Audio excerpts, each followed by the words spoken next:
Chaitanya Mahaprabhu gave it to Paramananda Puri. He also gave him a servant.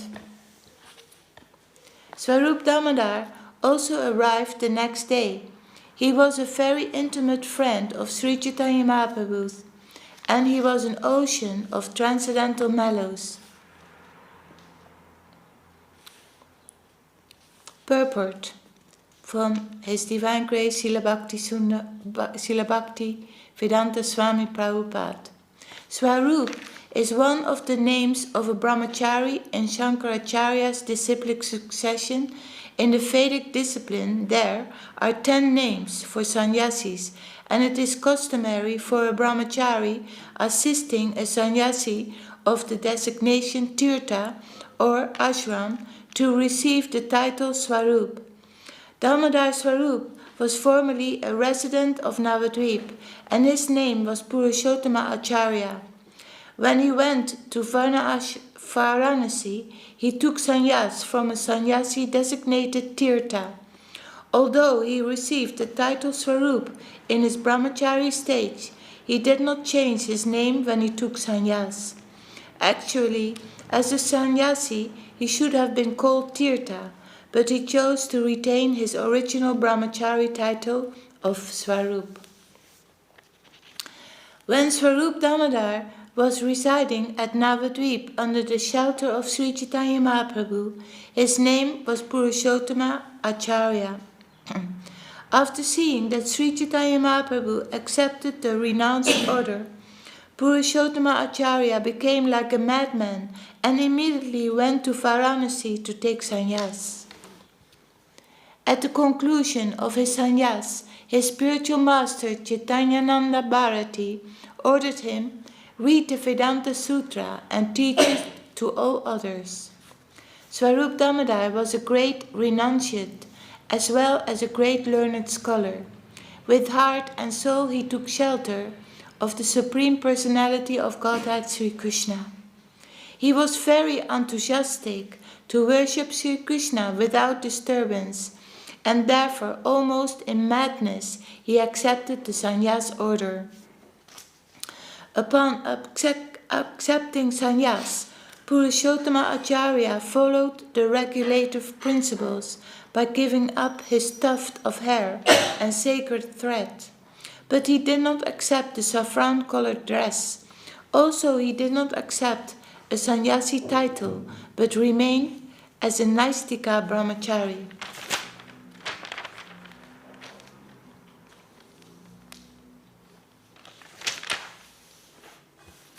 After taking permission from his sannyas guru, Swarup Damodar went to Nilachal and accepted the shelter of Sri Chaitanya Mahaprabhu. Then, all day and night, in ecstatic love of Krishna, he enjoyed transcendental mellows in the loving service of the Lord. Swarup Damodar was the limit of all learned scholarship, but he did not exchange words with anyone.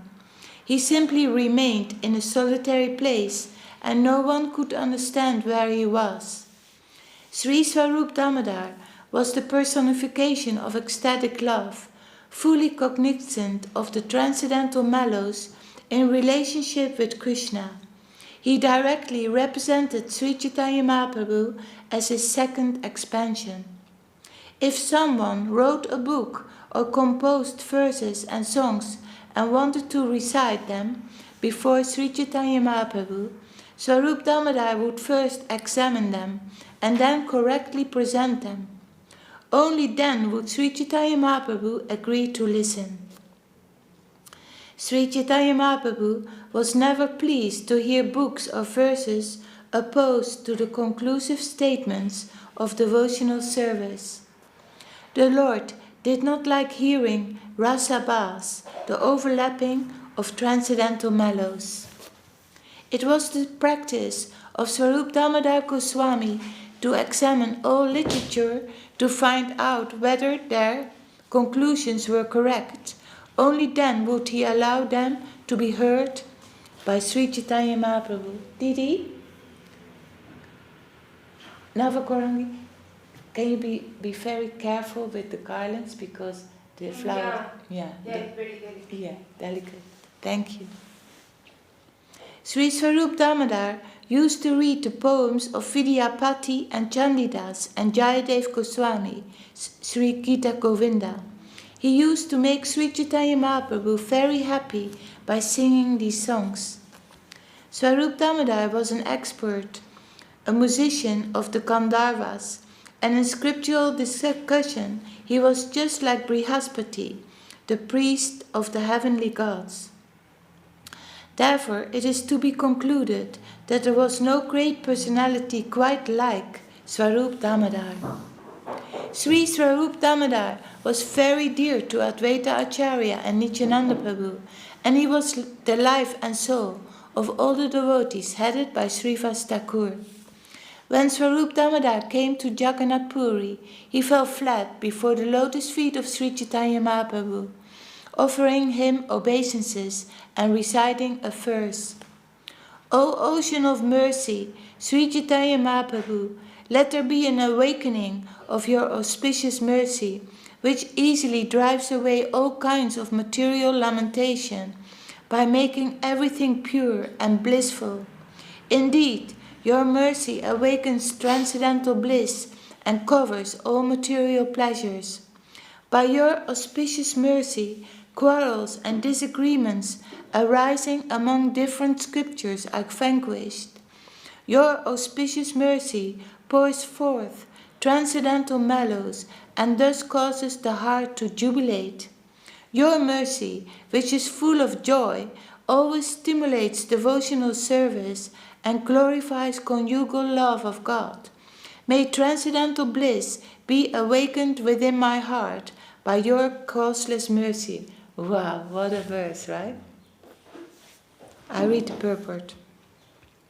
This important verse, Sri Chaitanya Chaturdoya Nataka 8:10, specifically describes the Lord's causeless mercy. Srila Bhaktisiddhanta Saraswati Thakur explains that Sri Chaitanya Mahaprabhu, who is the most magnanimous personality of Godhead, distributes his causeless mercy in three ways to the conditioned soul.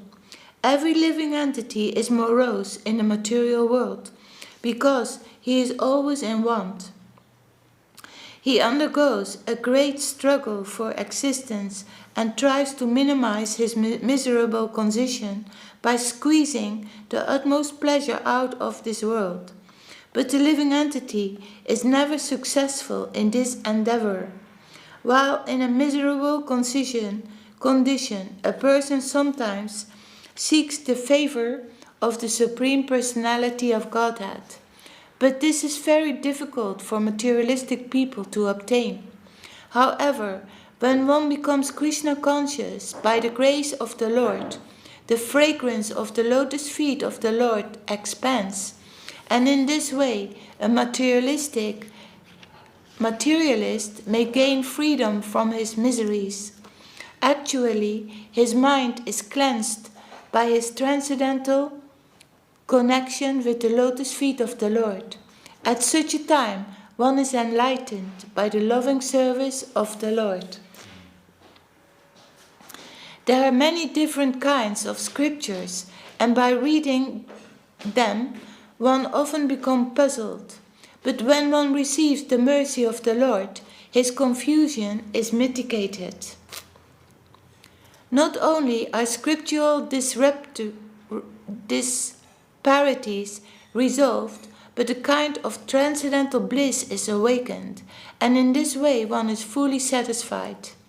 The transcendental loving servants of the Lord constantly engages the conditioned soul in serving the Lord's lotus feet. Through such fortunate engagement, one's transcendental love for Krishna is increased. One's position is thus completely purified, and one is filled with transcendental bliss, accompanied by the spirit soul's jubilation. Thus, the transcendental causeless mercy of Lord Krishna is manifested in the heart of the devotee. At such a time, material needs no longer exists. The lamentation that invariably accompanies material desires also vanishes.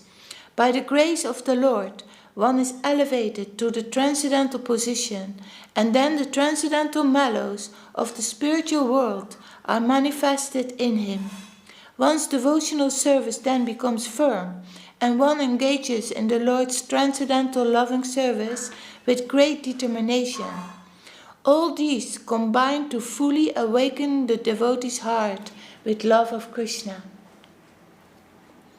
In the beginning, a conditioned soul is bereft of Krishna consciousness and is always morose in his material activities.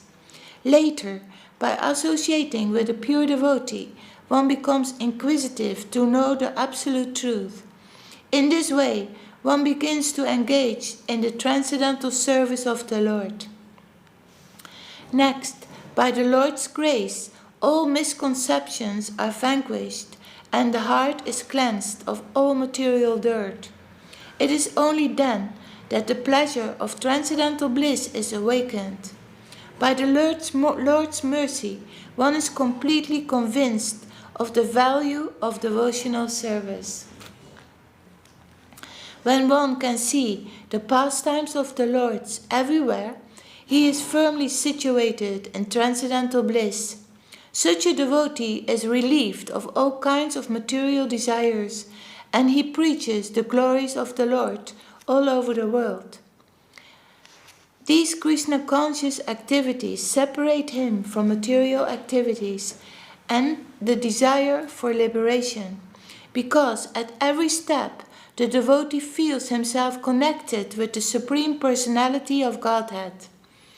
Although such a devotee may sometimes be involved in household life, he is untouched by material existence due to his constant engagement in devotional service.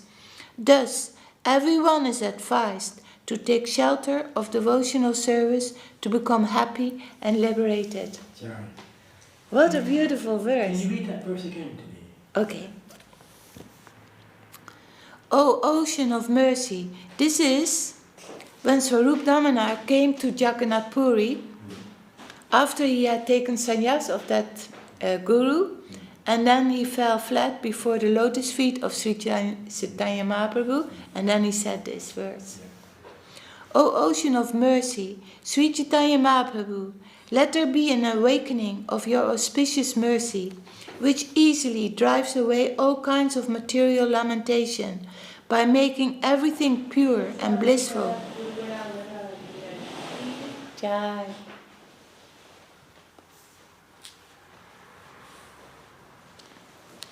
Indeed, your mercy awakens transcendental bliss and covers all material pleasures. By your auspicious mercy, quarrels and disagreements arising among different scriptures are vanquished. Your auspicious mercy pours forth transcendental mellows and thus causes the heart to jubilate. Your mercy, which is full of joy, always stimulates devotional service and glorifies conjugal love of God. May transcendental bliss be awakened within my heart by your causeless mercy. So, we end here, reading Sri Chaitanya Charitamrita, Madhya Lila chapter 10, the Lord's return to Jagannath Puri, Ki Jai. We read on tomorrow. Jai, Srila Krishnadas Kaviraj Goswami Maharaj Ki Jai. His Divine Grace, Srila A.C. Bhaktivedanta Swami Prabhupada Ki Jai.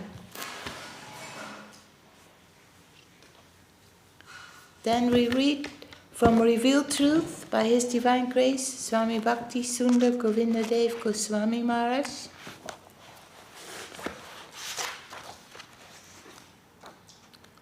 Chapter 6. Chapter 6, paragraph Religious Life. We must understand the difference between animal life and human life. Human life can be almost the same as animal life. Humans may live in an organized way in cities and buildings, and animals may live in the jungle. But both humans and animals engage in eating, sleeping, fearing and enjoying. These are the natural activities of life for all species. So what is special about human life? What makes human life more than animal life? It is not actually brain power or intellectual capacity, but dharma, religion. I think I read that yesterday, right? That Bhaktivinoda says the dharma we can see everywhere, even in water. The dharma of water is liquidity, and the dharma of heat is light. I don't know if we did read that. Yeah, I remember that, yeah. I can read it again. Yeah, read it again. Yeah? So what makes human life more than animal life? It is not actually brain power or intellectual capacity, but dharma, religion. In human life, jiva souls can connect with their soul's natural religious mood and culture. If humans don't use this brain and consciousness to connect with their transcendental existence as jiva souls through dharma, then there is no difference between their human life and the life of a beast. Dharma has been explained in a very nice way by Srila Bhaktivinoda Thakur. He explained that if we search everywhere throughout all the planes of existence in the universe, we will find that everywhere there is some form of religion, some form of dharma. He used the example of water. What is the religion of water? Water's nature or religion is liquidity. Fire's religion is producing heat and light. A stone's religion is to be hard. In this way, he gave many examples. Every object and being within the universe functions according to its dharma because of the presence of consciousness. The presence of a jiva soul within it, the jiva souls always exhibit their dharma nature, but they do so through their forms of embodiment. The jiva souls are sometimes covered by an animal form, sometimes by an insect form, and sometimes by a human form. All these forms are coverings, part of the illusory environment of Maya, which makes the jiva souls forget their spiritual dharma, their true nature as eternal servants of Krishna.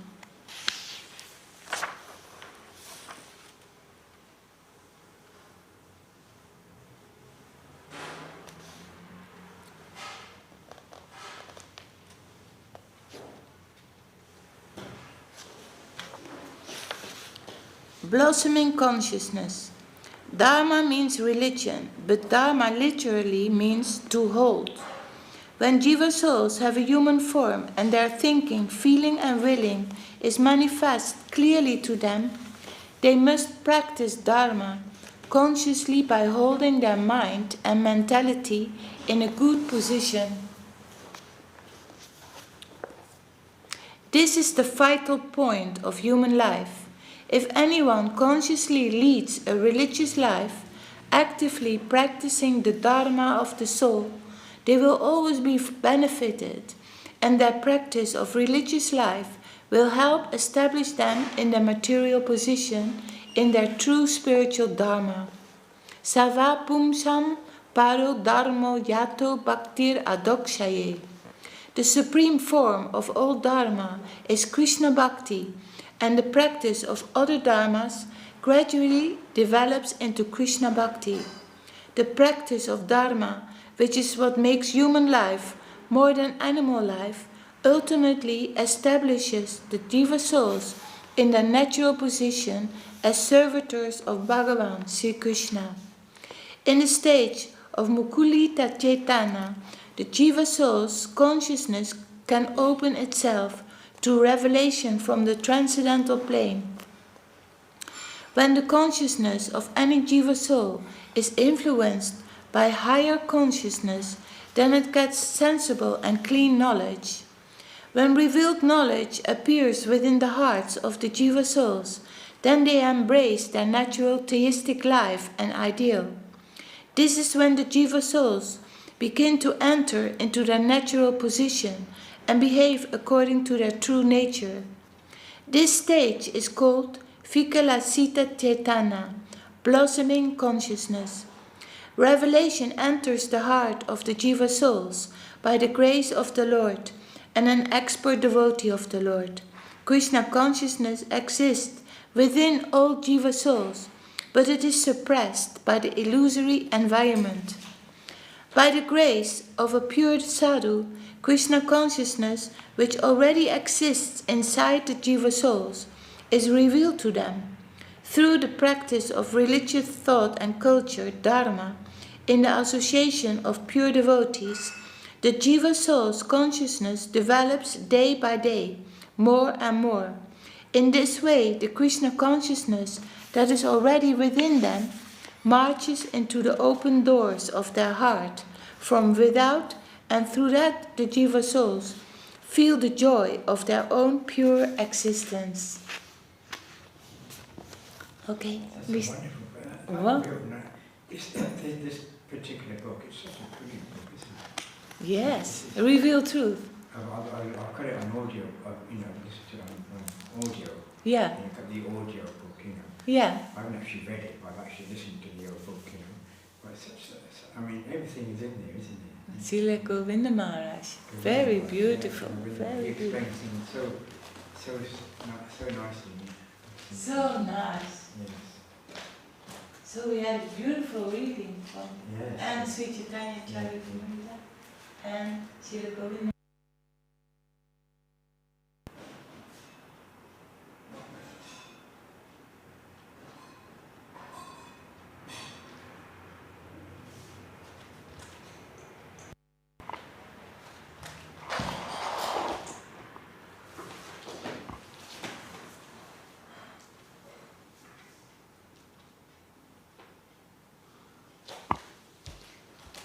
Hariyaraya Nama Krishna Yadavaya Nama Hare Nama Krishna Yadavaya Namaha.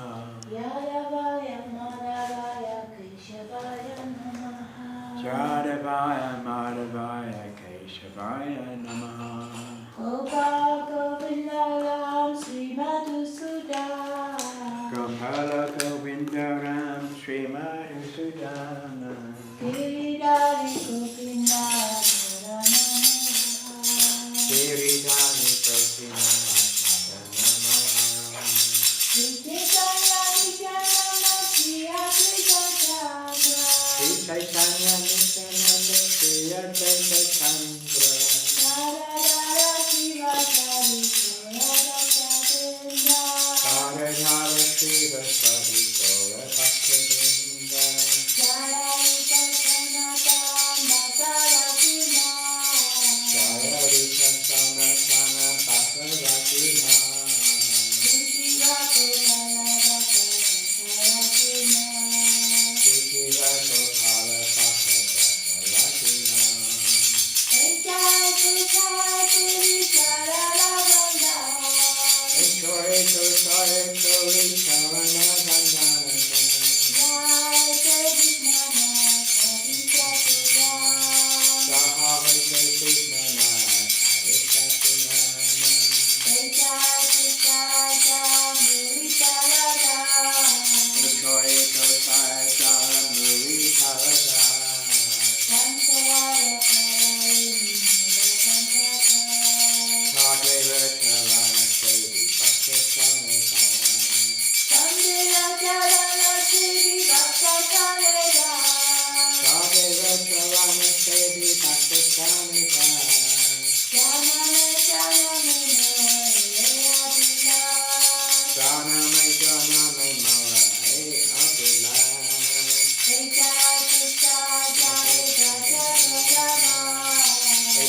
Om Vishnu Patsila Bhakti Nimala Chaya Maharaj Ki Jai. Om Vishnu Patsila Bhakti Sundar Govinda Dev Goswami Maharaj Ki Jai. Om Vishnu Patsila Bhakti Rakshita Dev Goswami Maharaj Ki Jai.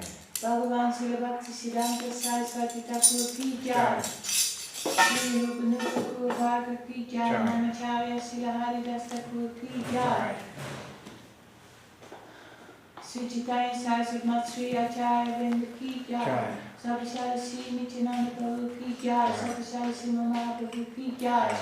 Sri Sri Radha Krishna Prabhu Gopinath Shyamakunda Radha Kunda Kiri Govardhan Ki Jai. Tulasi Narayana Ki Jai. Kamala Manju Ki Jai. Granta Lakshmi Bhagavatam Sri Chaitanya Charitamrita Ki Jai. Sri Navadvitam Ki Jai, Sri Mayapudam Ki Jai, Sri Vrindavanam Ki Jai, Sri Purushottam Ki Jai.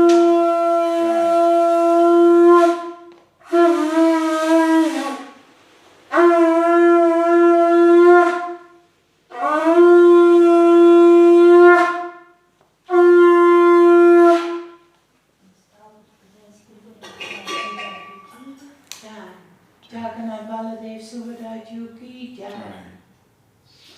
Sri Chaitanya Saraswati Mat Ki Jai. Sri Chaitanya Saraswati Mat East London Chapter Ki Jai. Sri Chaitanya Saraswati Mat West London Chapter Ki Jai. All glories to the assembled devotees Ki Jai. All glories to the world devotees Ki Jai. Harinam Sankirtan Ki Jai. Nitai Gaur Premanande.